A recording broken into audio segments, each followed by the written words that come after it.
Archives of Prasar Bharati presents the timeless treasure of golden era.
A visit to K.G. Subramaniam's Shantiniketan studio is a memorable experience. Subramaniam innovates with devices, styles, and technique.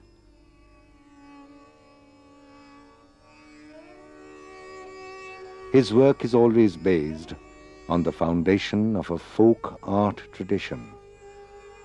In spite of the diversity of sources, his works will only be his own, as he takes only those elements which are relevant for his purpose, and only to transform them. K.G. Subramaniam has great respect for all living traditions of art, because their survival through time has proved their intrinsic ability to communicate. Since he is a firm believer in the communication function of art, living traditions have taken a special meaning for him. Yet, his own thematic and stylistic concerns are so strong that he can never submit his own individuality to any one particular tradition. For several years now, Subramaniam has been painting on acrylic sheets and glass. Of late, he is composing little fable-like paintings with wildly gesticulating figures to make mocking comments on the follies and foibles of human behavior.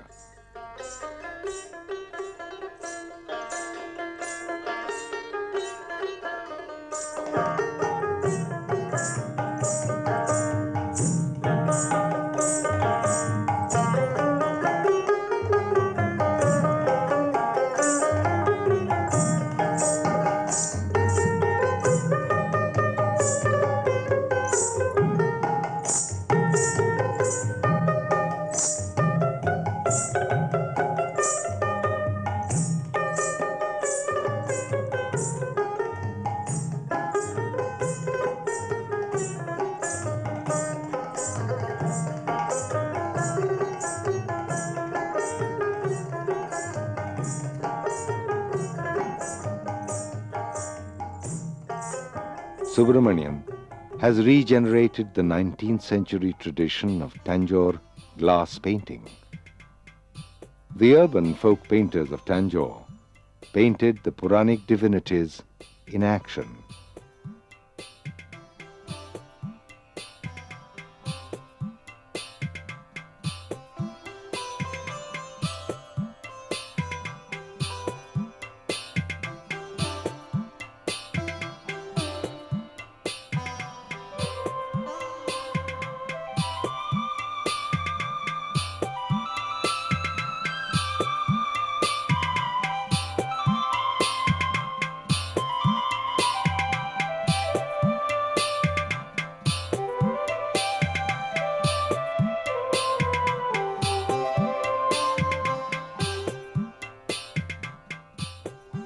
To sell the paintings as icons, they would make them garishly ornamental, thereby unintentionally reducing the sacred to the profane.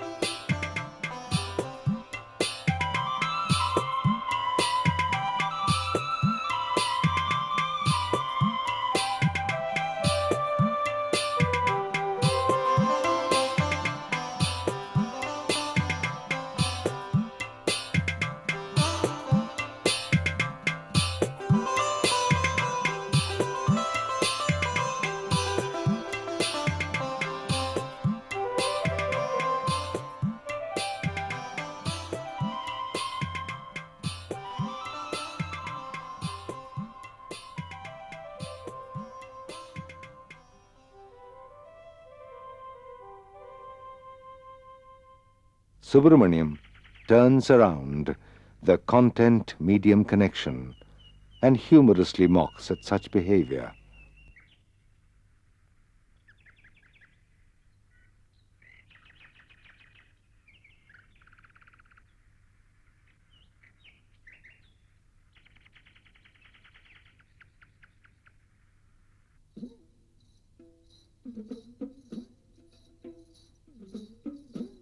From his close study of various kinds of visual narration followed in folk art traditions, including the Bengal pot painting, Subramaniam has devised his own method of narration.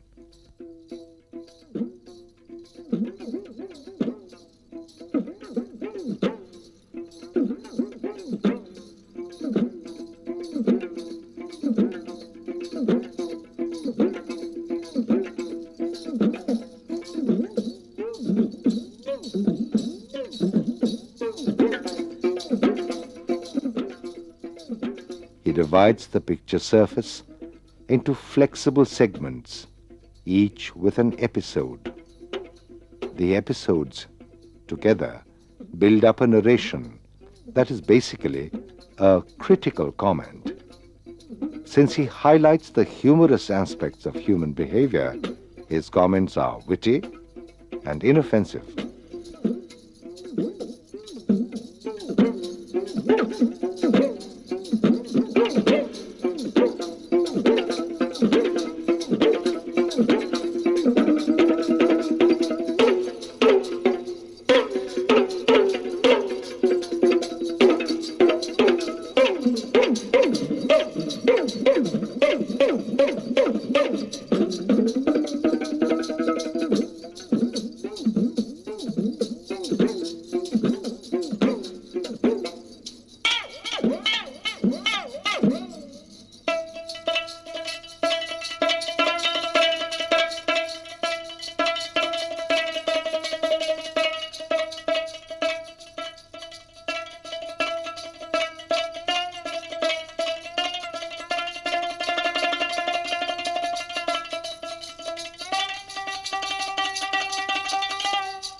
As a student, Subramaniam assisted Binod Bihari Mukherjee with his Hindi Bhavan mural project.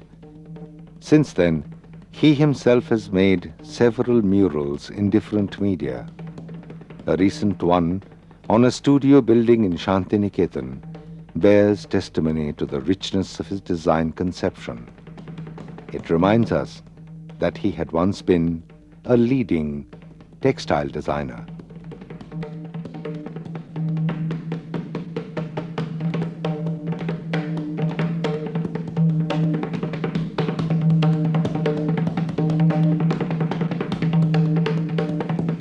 His sense of design can easily integrate narration. Such combinations of narration and design can be found in many traditions of figured textiles.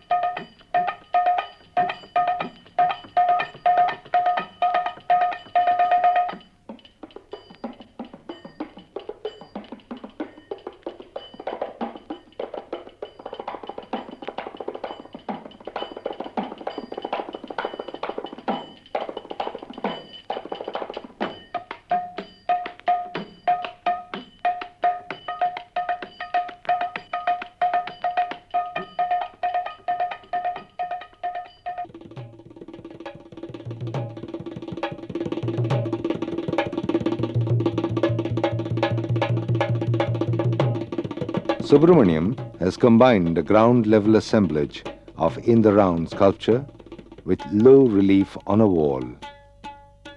It has a distinct folk look.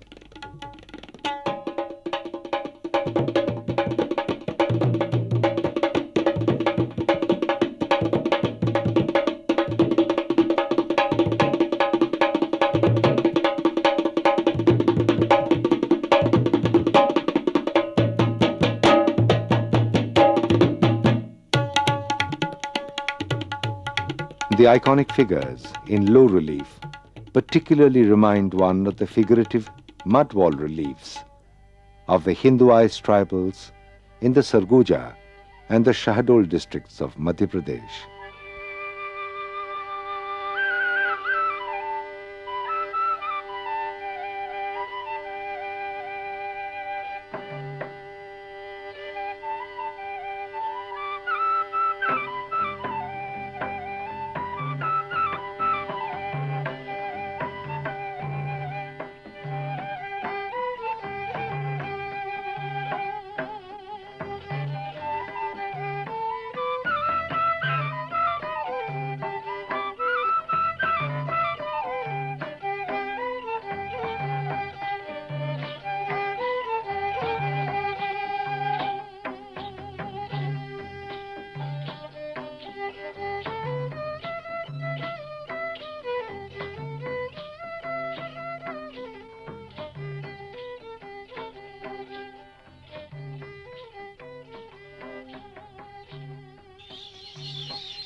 Subramaniam must be thanked for the contemporary resurrection of terracotta as an art medium.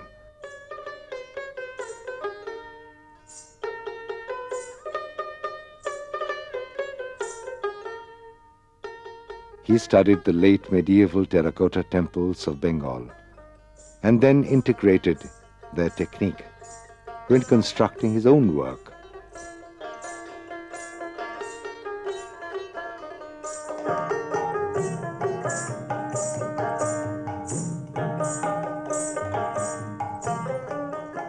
He arranges episodic segments in a sequence, as in temple terracotta panels.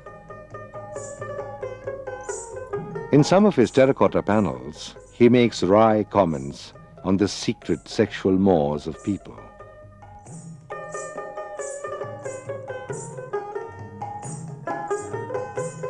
To take a closer look at Subramaniam's source of inspiration, insofar as terracottas are concerned, we visited Artpur in the Hooghly district of West Bengal.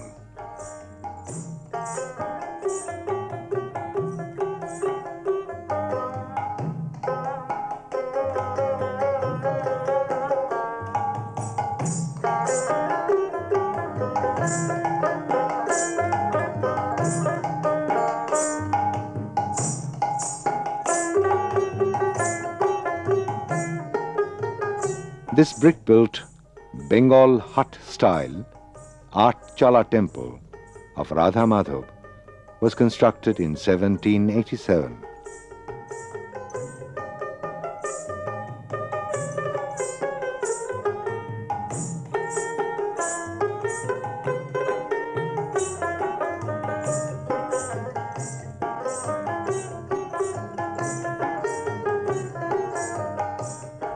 The temple has terracotta panels on the front facade and the two side elevations.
Inspired by K.G. Subramaniam, the young Calcutta painter Shamol Rai has been making terracotta sculptures in the round for the last 15 years. The terracotta medium led Shamol to several other folk traditions of Bengal.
Apart from temple relief, Shyamul is also indebted to the Kalighat pot.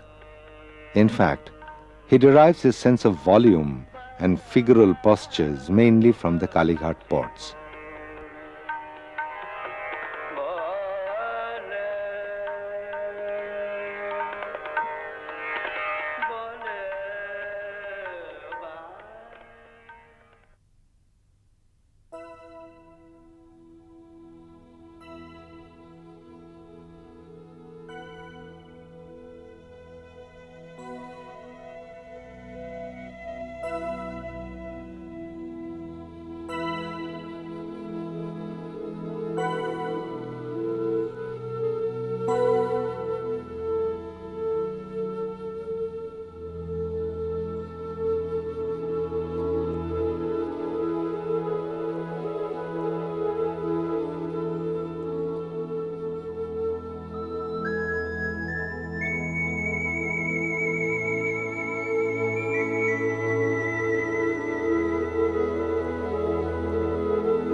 Imbibing from tradition can also be extremely indirect.